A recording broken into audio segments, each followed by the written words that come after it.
to the top 10. Jared Goff almost moved up. Didn't quite. There's an argument he should have moved up, but you'll see who's above him. I'm not sure he would go. He played great this week, though. Caleb. Look at my guy. Almost right back to where he started on the mountain. Remember, he started row 3 dead middle. He's almost there as row 4. 2 rookies. This is an NFC North row, except for Jayden, a rookie row. And Jordan Love, remember he had the 1-week penalty for going full Levis. You never go full Levis. He's now back to where he deserves. Now to row 3. Okay, well here, I'm going to let row 3. Okay, let's talk Jayden Daniels, because this is insane. Jayden Daniels plays an awesome game. An awesome game against a top team in the NFL, the Baltimore Ravens, with, according to Nick, a top 3 quarterback in the NFL. Probably, he believes it probably goes Mahomes, then Lamar. So top 2 quarterback in the NFL. Top team. And Jayden Daniels plays awesome. Has to do more with less. And he actually moves down a row. He moves down a row. Baker Mayfield goes up. Baker Mayfield plays the Saints, a team that Nick thinks is bottom of the barrel, trash. I think they're going to probably be eliminated from Nick's tiers or rankings, whatever the heck they're called for the teams. And, right, a backup quarterback. And Baker threw like 900 interceptions. I don't even know what the final number. I mean, I think it was like 3 or 4 interceptions. Just a wild game. And you have Caleb Williams, who definitely played good. Played against the Jags. But again, also a team that's awful, the Jaguars, which, again, I've defended rookies playing against bad teams. So this is not meant to knock Caleb by no stretch of the imagination. But you have Caleb do that against, again, the Jags, who are this awful team who I think are eliminated from Nick's rankings and tiers. Then you have Trevor Lawrence, who's at the bottom, right, who's literally nearly off the mountain. And he moves up, but Jayden moves down. Now, again, I could understand moving Caleb up if you want to. But in no way, based off of everything that I just mapped out, does Baker move up, Caleb moves up, and Jayden Daniels moves down. In no world does that make sense. When the dude goes 24 for 35, 269 yards, 7.7 yards per attempt, 2 touchdowns, and a rating of 110. Okay? And he was 50% of the rushing yards for the Commanders. And the Commanders did not have a run game at all. Okay? They had 18 carries for 52 yards. And so he had to do all that with less. All of that with less. And that was remarkable. Because everyone said, oh, what do you want Dak Prescott to do? He doesn't have a great team. He doesn't have a lot of weapons. He doesn't have a run game. Well, Jayden Daniels didn't have a run game. And Jayden Daniels doesn't have CeeDee Lamb. I know McLaurin's good, but it's not CeeDee Lamb. And look what Jayden Daniels was able to do. He didn't throw interception after interception after interception. He didn't throw the ball wildly inaccurate. He played great and balled out against another great team. That's what great quarterbacks do when they don't have perfect circumstances around them. They still look good. They might not be able to win. They might not be able to carry a team and look this great week after week after week when you're lacking some of these things. But they can do it more often than not. And that's what we saw Jayden Daniels do. And you're going to move him down? You're going to move him down. You're going to put Baker Mayfield above him? You're going to put Caleb on the level of Jayden right now? And Caleb absolutely could catch up to Jayden Daniels. I want to be very clear about that. Because I think Caleb is on the right track, without a doubt. But Jayden has that head start. He deserves to be up that notch. I'm fine with Caleb moving up and being where he's at. But Jayden cannot be below Baker Mayfield at this point. And so now, someone said, because when I first did the Mahomes Mountain, a lot of people were like, people are just so intense about Baker Mayfield. And I already made a whole other video about Baker and Josh Allen. And people are like, Baker Mayfield is better than Jayden Daniels and he's playing better than Jayden Daniels. And it's like, no, he's not. And I said, just look. And first off, they said, stats. Show me the stats. And it's like, you guys know how I feel about stats. But if we want to just use stats, if we want to play that game, because I said, look at the film. I said, go watch the film. Go look what Jayden Daniels is doing. All right, look what he's doing. And he has got less weapons than what they got. Like, Baker Mayfield took over a team that literally won a Super Bowl. Like, what are we talking about here? What are we talking about? Whereas, or at least made the playoffs. Jayden Daniels took over one of the worst teams in the NFL. That's not up for debate. Sorry, Commanders fans. That you guys know it. They were one of the worst teams in the NFL. And instantly made them now a contender. Instantly. It's remarkable. He's having one of the greatest, not only stretches of quarterback play, but of course, the beginning of any rookie quarterback career ever. I mean, it's remarkable. And you want to move him down. But if we want to just use the stats to prove some points here, okay, well then it doesn't get any better than the advanced analytics of Pro Football Focus. And Jayden Daniels is number 5. And look at that, Baker Mayfield is 7.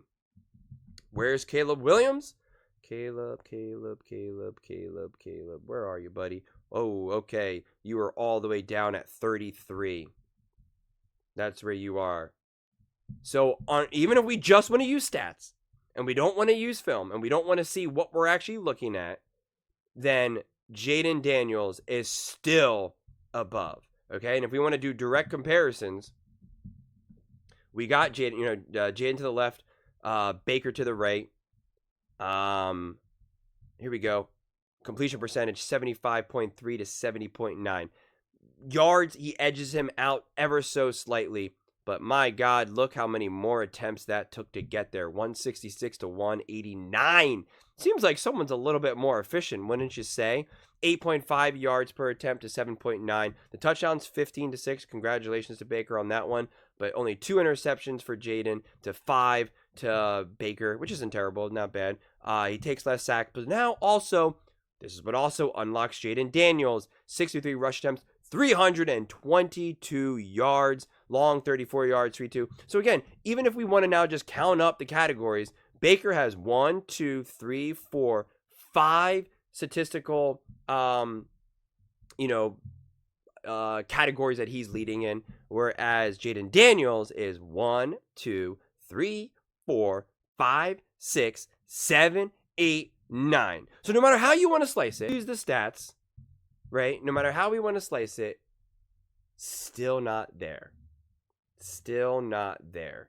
There's not a single argument that can be made against Jayden Daniels in favor against Baker Mayfield being above him. Like I said, the stats don't prove it, and the film certainly doesn't prove it. And there's no world right now that you would move Caleb up after beating the Jaguars, playing a great game, but beating the Jaguars, where Jayden Daniels plays awesome against the Baltimore Ravens. Lamar Jackson, Derrick Henry has no run game and still looked awesome. You're going to move him down. And Baker Mayfield beats the Saints with a backup quarterback and throws 3 interceptions in a quarter, I think. And you're going to move Baker up. It makes no sense. Zero. And it's just so funny because I got in a fight with someone in the comments section where they were saying, oh, you're trying to force this narrative of Jayden Daniels and the Commanders not getting respect.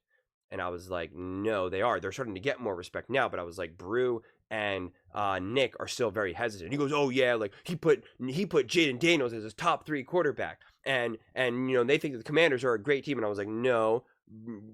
Nick keeps kind of giving clarifiers for Jayden Daniels, and Brew keeps saying the Commanders have only beat bad teams. Let's see what they do against good teams. And I was like, what are you talking about? He goes, no, you're trying to force a narrative. Now you see Jayden Daniels being pushed back for no reason at all. No reason at all. Surprise, surprise. What I said ended up being accurate. It seems like a lot of people struggle to always read between the lines when people say things on TV. They struggle to really understand what's being said. It's like it's kind of similar to people struggling to understand sarcasm. Like I have friends that genuinely, I'm a very sarcastic person, and people really do not understand sarcasm. And I'll be like, I'm being sarcastic, and they're like, well, I don't know. And it's like, how do you not know? And it's a thing. People can't always read between the lines. So I'm not even saying it insultingly. I'm not even trying to be like, you just don't understand. That's not what I'm saying. But sometimes people don't catch some of these other tiny little comments, these little throwaway lines. It doesn't land for them for whatever reason. For me, I'm hyper aware. I'm hypersensitive. I lock into it. I'm like, I hear what you're actually saying.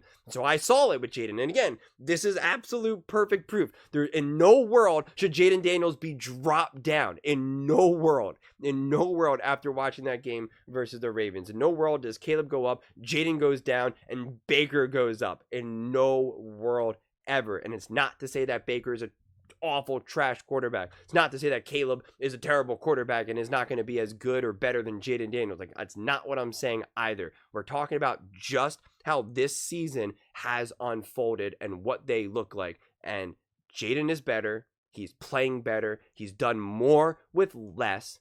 The only argument that you can make is that he's got the best offensive coordinator out of the bunch, which I definitely wholeheartedly agree with, and that definitely helps him. But outside of that, Caleb should, in theory, have a lot more weapons to work with. That's why people were saying, and a better defense to work with. So more possessions, better field position, which is why people said, hey, Caleb and the Chicago Bears are going to go to the playoffs. They're going to go to the Super Bowl, apparently, according to Nick Wright. And Baker Mayfield, again, took over a team that was already going to the playoffs and winning Super Bowls. And then you had Jayden Daniels, who took over a franchise that was effectively an absolute disaster. The definition of a clown show, right? Just an absolute undeniable disaster, and has immediately made this team relevant. Immediately, and is now winning the division. Immediately. Wild. I rest my case. But those are just my thoughts. I'd absolutely love to hear yours. What do you guys all think about Jayden Daniels sliding back, Caleb rising, and Baker rising? Let me know in the comments below. I read every single comment. So whether you agree with me or disagree with me, either way, let's get in some discussions. Let's get in some fights. But ultimately, let's just have some fun. And please do consider subscribing. We are building an amazing community here, and I'd absolutely love to see you part of it. I want to build something that we all genuinely feel connected to, something that we're really excited to be part of. I think we're well on our way to doing it. And please don't forget to give this video a thumbs up, as it really does help with the visibility and the algorithm. Thank you so much. See you next time.